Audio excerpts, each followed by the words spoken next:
Welcome to Art Salon. I'm Ellie Shore.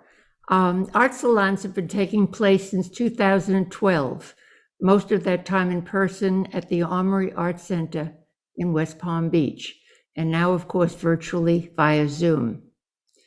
Art salons bring together artists, curators, and many others to meet some of the leading contemporary artists in South Florida and to know more about them and their work. It's also a chance to meet each other and share our thoughts, our questions, and our experiences.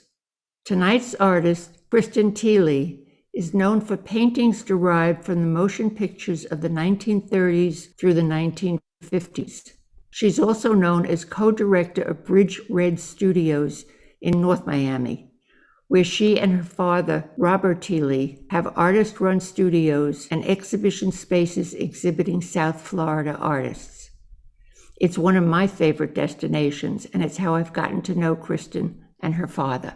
Kristen describes her paintings as talking about isolation, ambiguity, the anonymity of the crowd, the space between action and reaction, and the ignored places between the deliberate and the staged.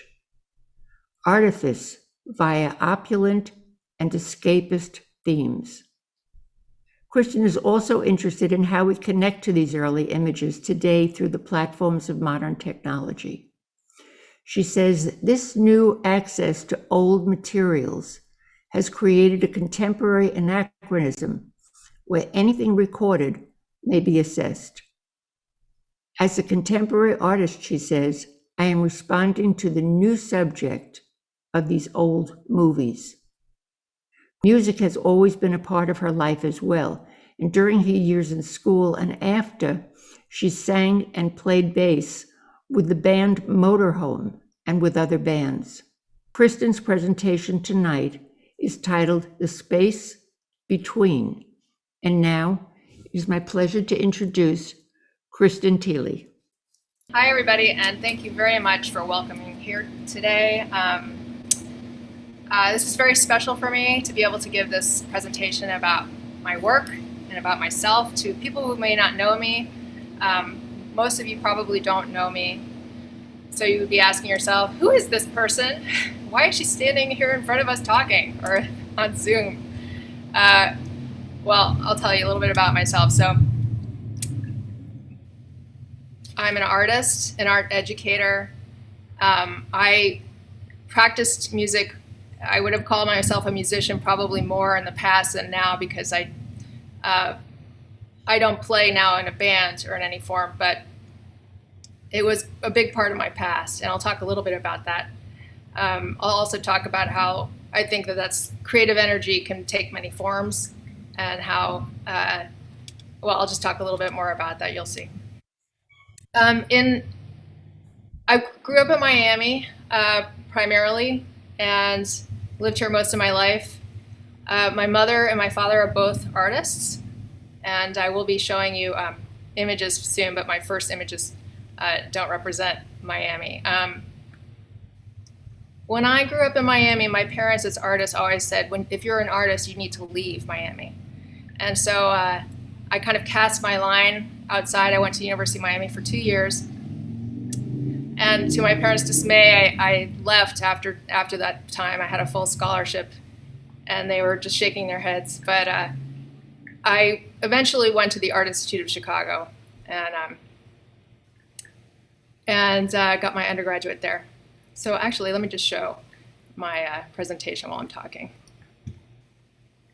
So as you can see, this is me, a picture of myself and my cat Velcro. Velcro is my guy. He's with me all the time. So if you were to characterize my life in a few words, I would say art, music, cats.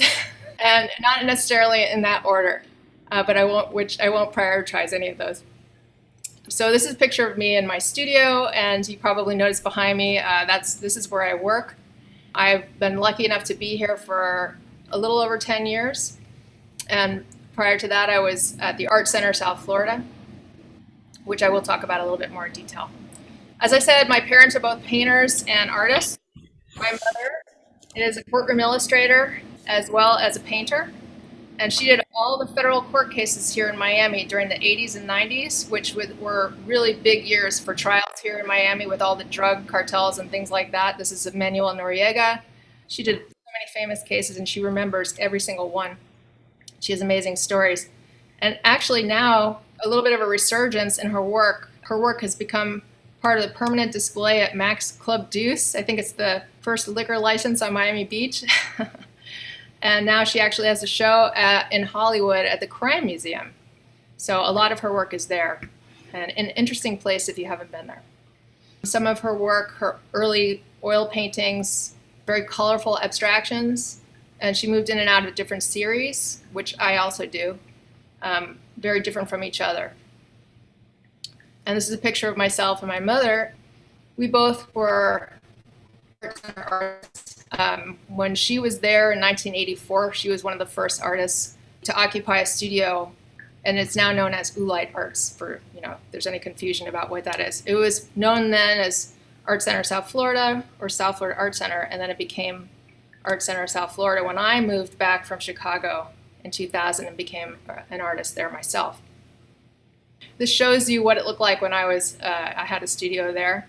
And it was a wonderful experience because outside of school, it was the first time I had access to people working in a visual art field, that we could have these conversations, spur of the moment conversations that launched amazing ideas.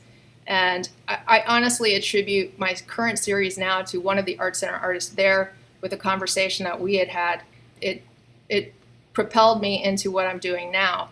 And so all these conversations that you have with people, I always think I'm so glad I was there at that moment. I'm so glad and I don't take it for granted.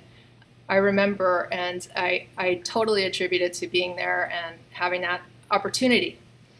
My father is also an artist, Robert Thiele, and he's very active in Miami. He's got a studio here as well in the same building, and he shows with Emerson Dorsch Gallery. This is a picture of him in his New York studio. He divides his time between New York and Miami. With COVID, though, he's been here, so I get to see him a little bit more until he goes back. He got his shots. This is an installation from his show last February and March at Emerson Dorsch.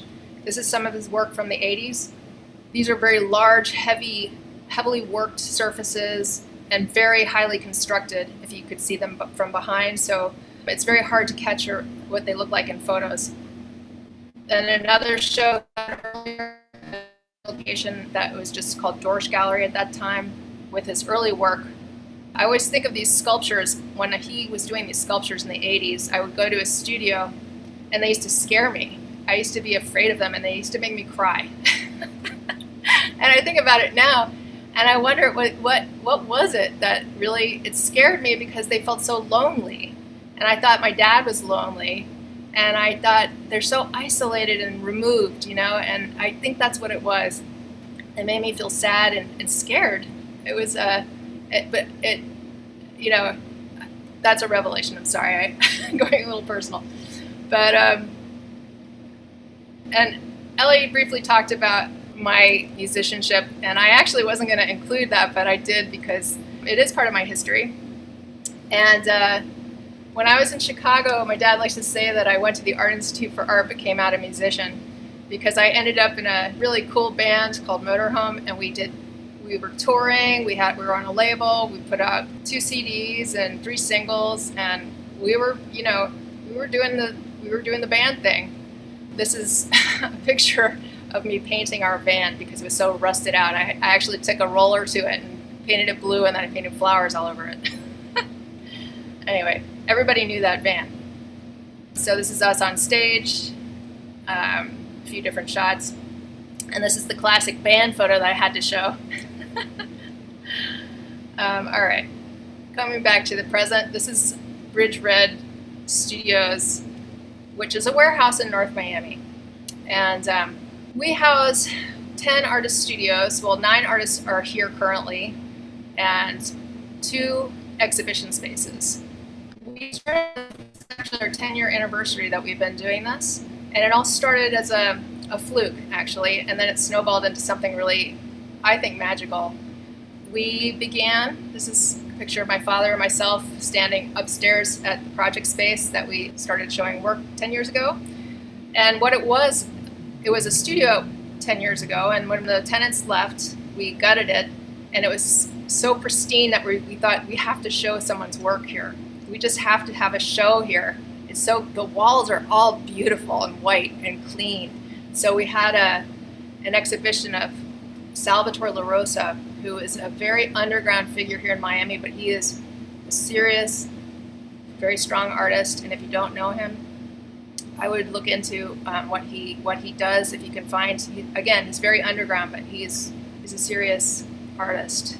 And so we were lucky enough to show his work. And after that, we thought, you know what, this should be our mission. We should dig up these people. There's a lot of people out there who are artists that don't show their work in Miami, that don't have galleries, and there are people working in their garages and in their warehouses and other places that don't have local exposure.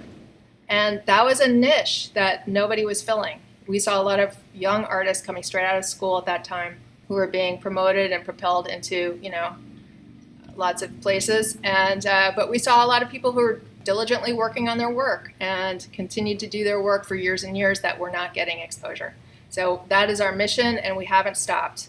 And we still have a lot of people that we'd love to show. And so we do show 4 exhibitions a year, and we close in the summer.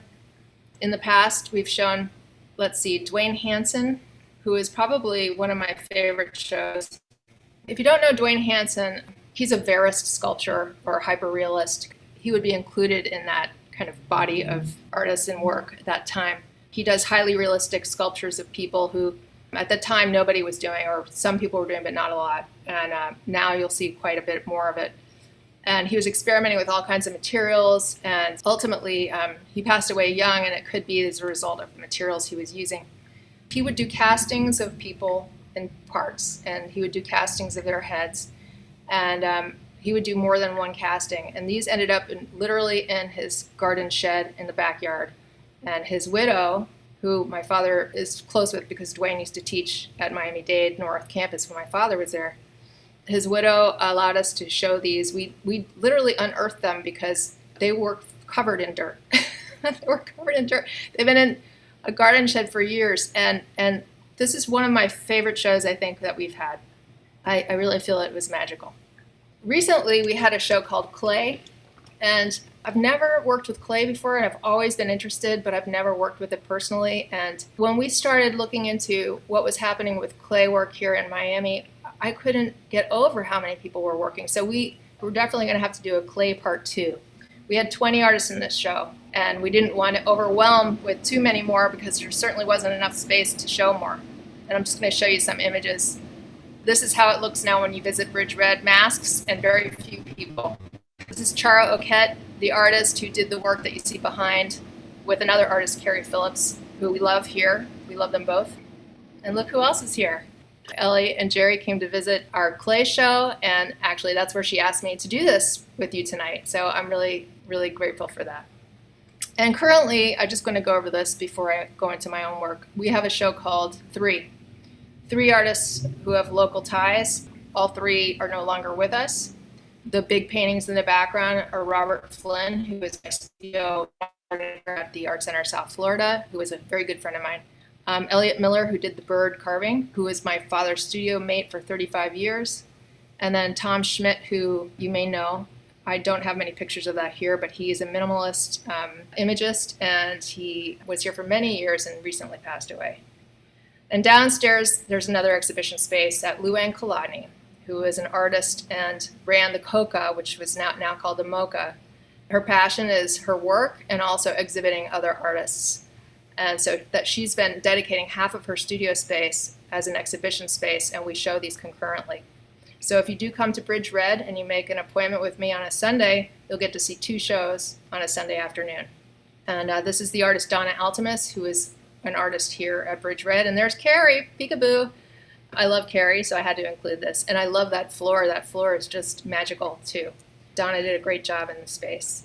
And this space was also curated by another artist, William Cordova, who is a wonderful guy who's very generous with exhibiting other artists and helping other artists. And he is a very well-known artist himself, and we love him.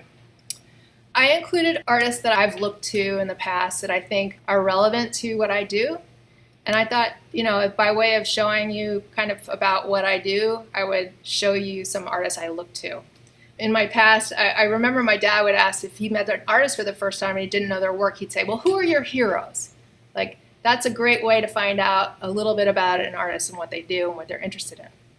So my heroes, going back a little bit further back than contemporary art, Manet, he's, the bridge between realism and impressionism. So the way he works his paint and the things that he talks about in the pictures, he is my main Manet, and I think he's fabulous. His group scenes where all these black figures are kind of this big blob of black in the center, although they are articulated, but still they become an abstraction. And I just think it's so fascinating how he populates these pictures with these little hats, little that keep your eye moving. Sargent, as a painter, if you're a painter, I think you have to look at Sargent. It's just the way he works with paint, what he does with the paintbrush. And then Hopper, I would say, is at the top of the totem pole for me. I think he's probably my major hero because there's something about his work that speaks to me about, and especially now with kind of this loneliness and isolation that we're all dealing with, and looking out of windows and feeling kind of singular. There's something really lovely and sad, and there's something about his work that I love. And I'm quoting him here where it says, great art is the outward expression of an inner life of the artist, and this inner life will result in your personal vision of the world. That's pretty succinct, and that's it. And then the contemporary artist who I think is really pretty cool is John Curran. He has such facility with the paintbrush, and he could do anything with paint. And the way he paints things in the picture that I'm really interested in, the way he paints texture, and the playfulness in his work, I think he's pretty awesome. Okay, my series that I started in 2008 really came off of this first idea that I had. As I said earlier, I work in very discrete series. So one body of work will feel very different from another body of work. They are all connected by me. But they basically register my interest at the time, so they're kind of these artifacts later of what I was exploring. And I think of art as a process of discovery, and so I kind of try to find as much as I can get out of an idea that I'm interested in and try to maximize that until I've kind of squeezed that stone dry, And this was the initial, again, kind of the series that I'm doing now, where I started looking at catalogs and things, like images of beautiful metal shakers and gorgeous glasses and all kinds of lovely things. And I thought, I don't really want these. I don't want to own them, but I want them. They're so beautiful. I just want to ingest them somehow, but I don't want to physically own them. So I started thinking, well, I'm going to just paint them. I'm going to paint all the things in the catalog that I want. So I won't buy them. I don't need them, and I don't have to store them, and I don't have to have them. But I have them because I process them like in a very internal way. It's almost like I ate them, But the idea, it was okay. I mean, I loved the idea, but it didn't take me far. I was looking for something, and I wasn't finding it here. And so, again, I told you I had this conversation with an artist at the Art Center, and we were talking about kind of the obsessiveness of artists and what they do. And he was saying, what I would love to do is paint all the hands in the Sistine Chapel, just the hands. And I want to put them all together on a big grid. I mean, he just knocked me off my feet with that because that's so right up my alley. That's so me. I want to categorize everything. I want to put everything in a box. I am obsessive about stuff. I don't try to direct it towards people. I just try to direct it in my work. But anyway, so you know what? At the time I was watching this movie that I kind of fell in love with. I was just charmed by it. Charmed. It was called The Thin Man. It was a 1934 movie. And I honestly never watched a black and white movie that I ever really engaged with before. I always thought they were boring. I always thought, I don't want to look at a boring black and white movie. They're old. And I saw this movie and it was so smart and funny and witty, and there was so much like opulence and people like flirting with all of this dangerous kind of activity, like drinking way too much and doing all these things, but they were having a lovely time and everybody was happy. And it was just so, I don't know, it just stole my heart. And I said, okay, you know what, this movie, I'm going to take all the hands in this movie, and I'm going to paint all of the hands. And holding glasses, and whatever they're always drinking. So let's just take it when they're doing their glasses or when they're, holding a tray full of whatever. So here we go. So these are my first paintings in the series from 2008. All these are these squares that I did with limited color. I wanted to not have too much color. I wanted them to be singular, but the same. So variations on a theme, another obsessive thing. And once you put them together, they become different. So you can change them. You can rearrange them in different grids and different relationships to each other. I'll show you what that kind of looks like. And they were fast and loose, They're real fast and loose. And I just loved doing them. They were fun. Just to be honest with you, I didn't ever get through all of the hands holding the glasses because I couldn't. There's just too many. Way too many. So I'll just continue here. Okay.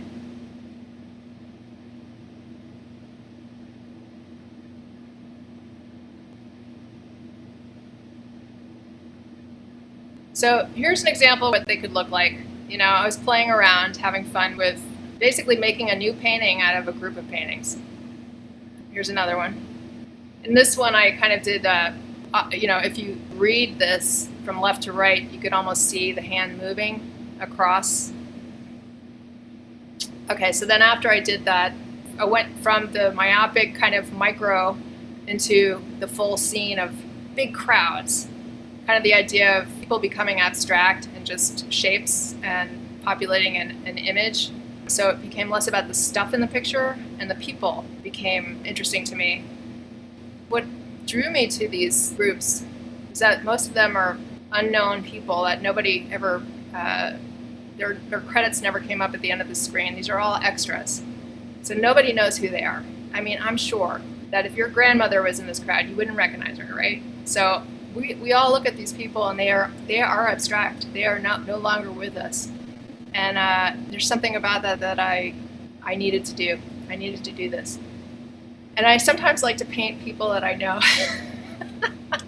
kind of like The Shining, into a piece. So yeah, these crowds, with again, if you now remember the Manet, the mass ball at the opera, you kind of see what I'm liking about that piece. And I love this woman's red flowered butt. I just had to have that. I've painted that isolated just because I love that dress. So again, sometimes it's about the things in the picture, right? Then of course here's the group of girls, dancing girls. And then the ability to stop something in motion that we don't see with the naked eye when we're watching. I feel like I have the power, so I did it. I should use it. And I like that idea. And there's, for me, sometimes I just get a kick out of doing these things just for fun for me. And I think they're funny. And I don't know if anybody else does, but I do. There's like a little internal joke in some of them for me. A little more than a joke. So you'll notice that a lot of these pictures, if you see faces, you probably don't know who they are because I'm not including actors that you know. And I don't want it to be about actors that you know. I want it to be about the image. And the image that I choose is talking about what I'm interested in at the time. And so I'm really kind of exploring the nucleus of the idea and offshoots. Each painting is, part of a different offshoot from that idea. So I cropped out the actors because I didn't want it to be about, who this is. I know that guy. But, I want it to be a good picture, so it has to be good. I mean, it has to make a good picture. Speaking of which, these are very fast and loose, and I like to do these to get myself fresh again because I have a tendency to get a little uptight with the paintbrush. I need to kind of stop that, so I have to do a real fast painting to get it out of my system. Another one. Here's a little bit more, I wouldn't call it constrained, but again, not as loose. But again, the glasses, the metal, the textures, just the opulence, all the beauty. The beauty and the danger, the idea that there's all of this propriety and excess, it's both. It's a contradiction, it's a paradox, it's something about it that I like to navigate that space. Yeah. Okay. The idea of the stages, these stage sets that were created to create the illusion of a lived space, I'm very interested in that as well. All of this stuff, they're props. They're people we don't know. They're all props, right? And these spaces, they're not real spaces. So I love that idea that it's artifice layered on top of, how we normally construct our realities, right? We live in spaces that we, create. I wanted to get the whole space in this one, and there was a man walking through the picture, and I pasted all these images together and I removed the man because I wanted to get that entire room. So that's why this format is a lot different. It's long and thin. So I caught the camera panning, I removed the image of the man that I didn't want, and I just left what I wanted there. Most of these images are not straight, meaning I don't take them directly. I add, subtract. There are some that I do straight, but I do with color, so that's not completely straight because they're from black and white images for the most part. Here's another one where I stitched together the room as the camera was panning, because this room, I wanted to be in this room. I wanted to be surrounded by that flocked wallpaper, to be on that fur rug, to be in that bed with that, with the lace and the satin, and it's just so plush. And this happened to be the night after a very full night of drinking in the movie. It's not about that though, but I just thought, you know what, it's always about this paradox. It's propriety and excess, right? This is probably my first window painting that I've done, where we have the same bedroom where I fell in love with the bedroom, so I did it like 4 different paintings from that series, or from that little portion of what I'm doing. And the thing that every painting tells me something new, tells me something else that I should be doing, or invites the thought that, this is something else I'd like to include in a future image. What made me interested in this is not just that chandelier with the clinking glass, I can almost hear it, and his beautiful coat and the flocked wallpaper, but the idea that he's looking out and we don't know what he's looking at, and we're looking at him looking at something, and we're not given full information. In fact, I don't think I do give full information, and I don't think you can get full information from a still image. You can get a lot of information, but not full. And all of this is between 2008 and now. So that was probably from 8 years ago, that one I showed you. This woman running up the stairs, this is something I revisit later in my current work. The idea of transitioning from one space to another. And the stairs idea, going up and down stairs, between floors, between spaces. There's no narrative except we know that he's going towards something and away from something. And we can see the setting.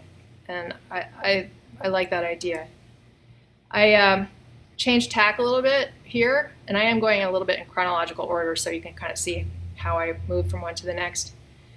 I saw this really terrible B movie called Miami Exposé, and it was so campy. I loved it. And this wallpaper, it was all black and white, so I had to imagine the colors. The wallpaper and the mirror and the smoking man, smoke and mirrors, It's all smoke and mirrors, folks. I did him twice, and I added the little cat as a little visual fun image there that he's looking at, contemplating his little black cat there.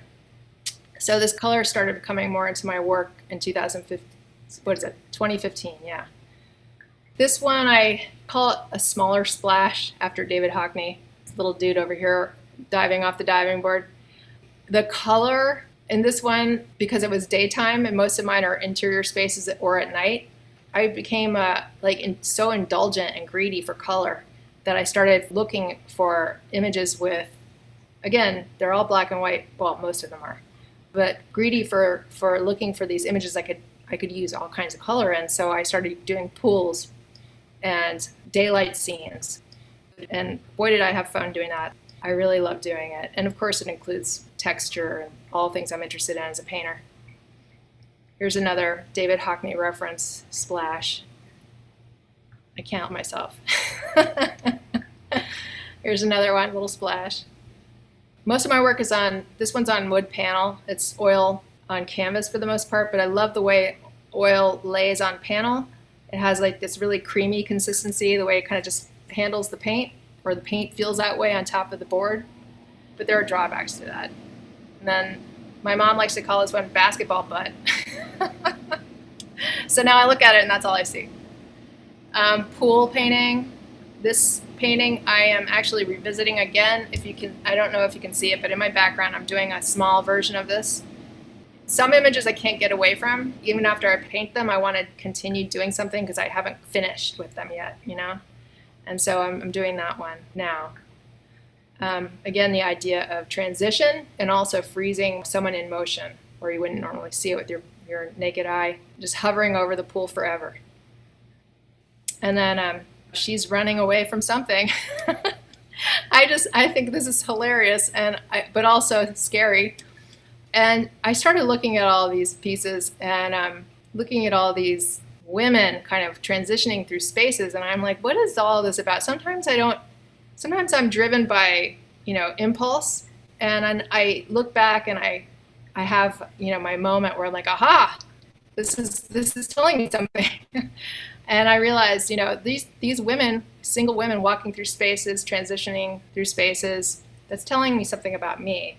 And of course, I was going through personal transition. So it's funny how you make these choices and sometimes they tell you about yourself. And they probably always do. But anyway, what does that say about the end? I don't know. Hopefully the end of the pandemic. Again, the end for me, this for me has a lot of humor because I'm presenting something to you, but I'm also denying you by telling you this is the end. The end, there's no more. But of course, it's not true. This is even worse. So I'm giving you nothing, just the curtain. Yay, applause. Again, these group scenes, I really enjoy doing them and I return to them quite a bit. They kind of pepper through my series. And you'll see that some of these images contain a lot of the same things. That's because I like to take images and collage them together. So some of these things in this image, like the chandelier, you'll see in a few other pictures that I paint because sometimes I will, I think the picture needs something. And, I have to make those decisions to make the best picture I can make. And here's that chandelier again. Again, these group scenes. And look at this one. So I showed you this one earlier, but I kind of wanted to show you where it all came from. Text is starting to enter my work a little bit. I didn't want to tell you about the actors, but I didn't mind telling you or speaking about the characters. Because I think, it gives you information, viewer. When I say you, I mean the viewer. It gives enough information to work with. Because as a visual image, it's a static image, and there has to be some point of engagement. All visual images can be a point of visual communication, but some communicate less than others, right? So I like the idea of text in the work. When it works, and I haven't really gotten real comfortable with it yet, but I'm trying it more and more. Okay, so the woman in the waiting room, of course, talks about waiting for something to happen. That speaks for itself. These women, again, alone, moving with their backs to us, moving through space, or here's another one. This one was almost completely collaged from other images. There's a painting from William Merritt Chase in there that I added. The door is completely different, the background is completely different. Just the woman in her dress and maybe the chair are the same from the image. And here we come again with the windows. I started working with windows again. I just feel like these preempted our current situation somehow, or not preempted, but it just kind of came before. It makes sense now. This image I keep returning to. I'm captivated by this image. I'm captivated by the space. And it's very opulent with the wallpaper, the walls. They look like they're some kind of stone material. The floor, the reflective surface, and her dress, that green velvet dress. This is also highly constructed from different images. This red door, I've done this in another earlier painting, but I came back to it. It's slightly different format, and the image above it is from the artist Tamara Dillampika. I thought it needed that there, and I love her. And then this is something I did recently for a project. And I like working with projects. I like working with artists because they can set you into a new place that you would not normally go, and they do. And I'm willing to go to those places and see what happens. And the artist I spoke of earlier, William Cordova, he put together along with other people whose names I should be telling you, and I regret that I do not have them handy. But he put together something called the AIM Biennial. Because of COVID and Art Basel, we didn't have our normal to-dos. So he put this together as a way for artists, local artists, to show their work. And it's all virtual and it's all ephemeral. And it was published in a catalog. And I have plenty of catalogs. If anyone's interested, please ask me. And that's it. And I appreciate your letting me indulge myself in all this stuff. And I hope I wasn't boring. You weren't boring. No, that wasn't happening. Thank you very, very much. It was fascinating and it was fun.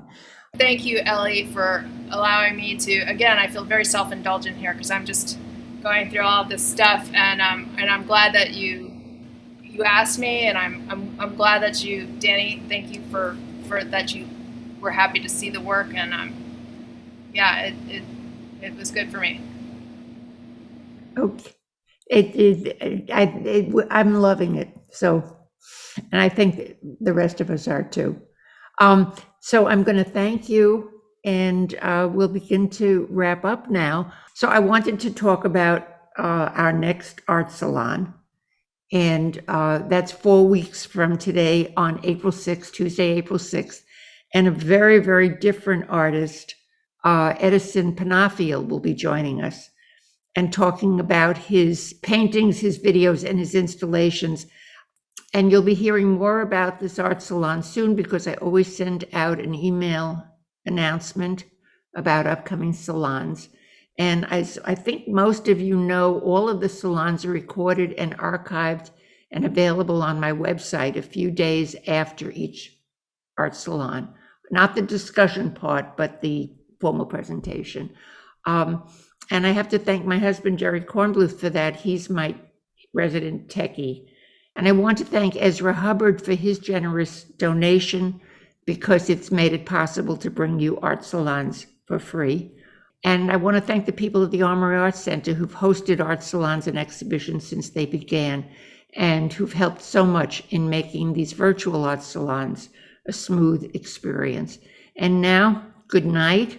And I look forward to seeing you again on Tuesday, April 6th. Good night, all.